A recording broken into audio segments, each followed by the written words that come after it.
नमस्कार. मागील व्हिडिओमध्ये आपण हिमोग्लोबिन कमी असण्याची कारणे व लक्षणे जाणून घेतली. हाच हिमोग्लोबिन काही लोकांमध्ये नॉर्मल रेंजपेक्षा जास्त असतो. तर खरंच हिमोग्लोबिन जास्त असू शकतो का? आणि हिमोग्लोबिन जास्त असणे हे चांगले की वाईट हे आपण आजच्या व्हिडिओमध्ये जाणून घेणार आहोत. मी doctor Prashant Patole, MBBS MD medicine, doctor Patole hospital, consultant physician. काही दिवसांपूर्वी एक 27 वर्षीय तरुण दम लागणे, खोकला येणे आणि छाती दुखणे ह्या त्रासासकट हॉस्पिटलमध्ये आला.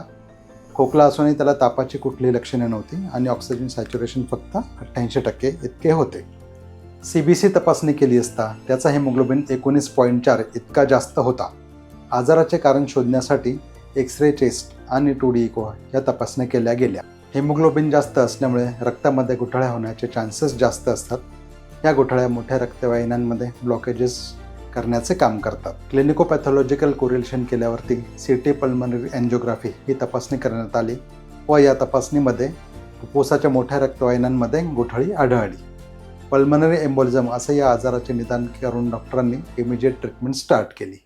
पेशंटने ट्रीटमेंटला चांगला रिस्पॉन्स दिला व आजारातून तो पूर्णपणे बरा झाला. हिमोग्लोबिन जास्त असण्यासाठी सिरम एरिथ्रोपॉयटिन, JAK2 म्युटेशन व बोन मॅरो या तपासण्या करण्यात येतात व आजाराचे निदान करण्यात येते.